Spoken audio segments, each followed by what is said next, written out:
Thanks to everyone who have subscribed. If you have not, please do. And thanks for coming out here. I really appreciate you. Unbelievable. Ministers, political appointees go spiritual to escape cabinet reshuffle. My people, you've not heard the list. People are going diabolical just to get a position or to retain a seat. You know, in this country, we just need to actually sit down and say, what do we want? What do we really want? If we can commit ourselves honestly from the grassroots, let's even forget about those in Abuja. If we can be honest to ourselves and whatever position you find yourself, whether in a little group of four, be honest, be transparent, be willing to learn, to be corrected, to correct somebody and to change, we'll go very far. Let's understand all that is going.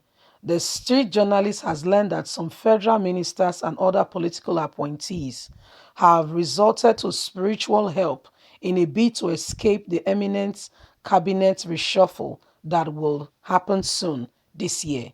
Recall that late last year, the street journalist has broken the news on the definition and the definite removal of some service chiefs, as well as the last 6 federal ministers in the new year.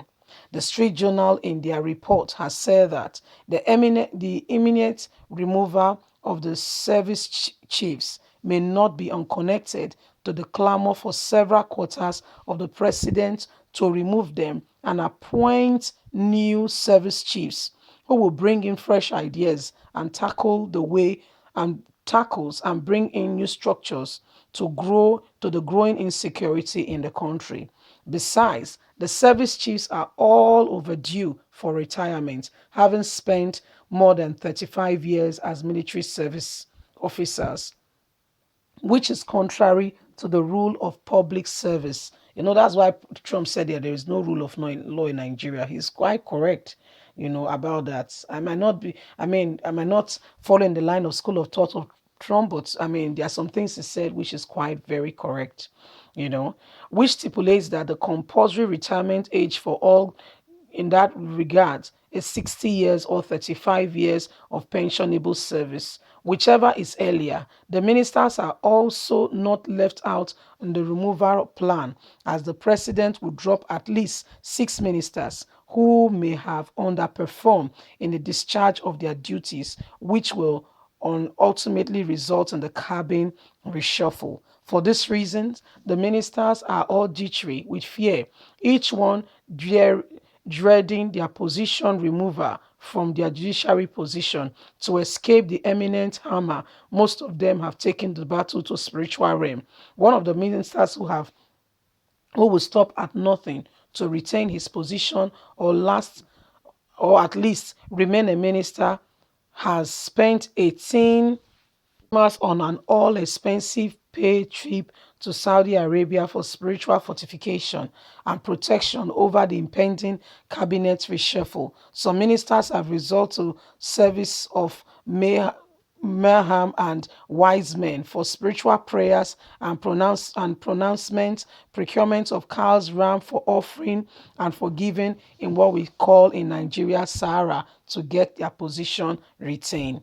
So, my people, this is what names were not mentioned, but to whom it may concern. That there is a reliable source that says some ministers are going, to make sure that they get their way.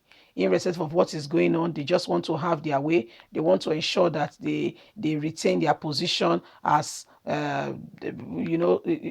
very soon some positions might be going for those who have underperformed. So we are hearing now that some are resorting to spiritual means and what have you.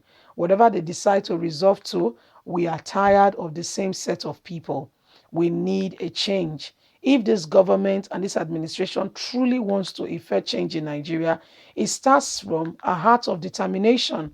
It starts from true idea of enhancing change in the country. You cannot tell us that you want to implement change or any of those things, and yet you are not even ready for change. You are happy, quite very happy with the way things are, allowing Nigerians to suffer needlessly. So any government or any people who says that they are happy with the way things are not a government or a people who should be associated with.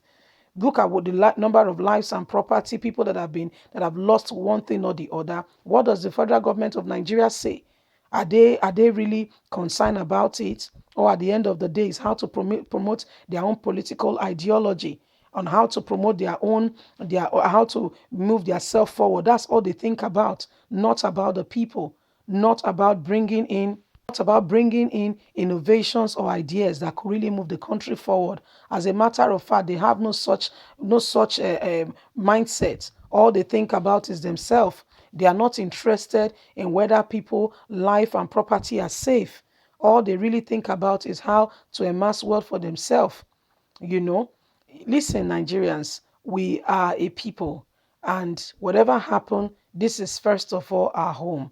There are some people who are, I mean, thank God for them that they are doing well wherever they are, but Nigeria is first your home.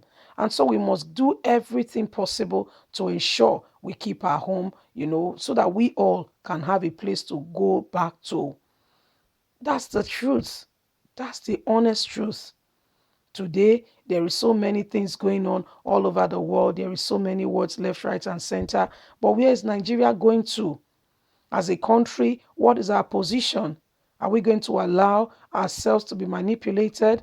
Are we going to allow this to continuously happen? Where some few group of people are the one calling the shots in the country? No. It has to stop. And that time to stop is now. And that time is now. So every one of us, no one can be behind in this struggle. It's a call for every one of us to get on board. Things might not be all right today, but we need to have some faith that things will definitely change as we all get ourselves involved in nation building. Whatever position you find yourself, always give the best and ensure that this country have a place to call we can always call home. You know, it's the way you lay your bed, you lie on it. Oh, it's just the way you lay it. We cannot take another person's home and call it our home. Our home is our home. You know, let's pride ourselves in knowing that whatever happened, at the end of the day, this country belongs to us. Nobody can come and take that which belongs to us. So, I mean, a lot is going on, but whatever happened, it is your home, it is my home. Leave us a comment. God bless you. Have a good day. Bye for now.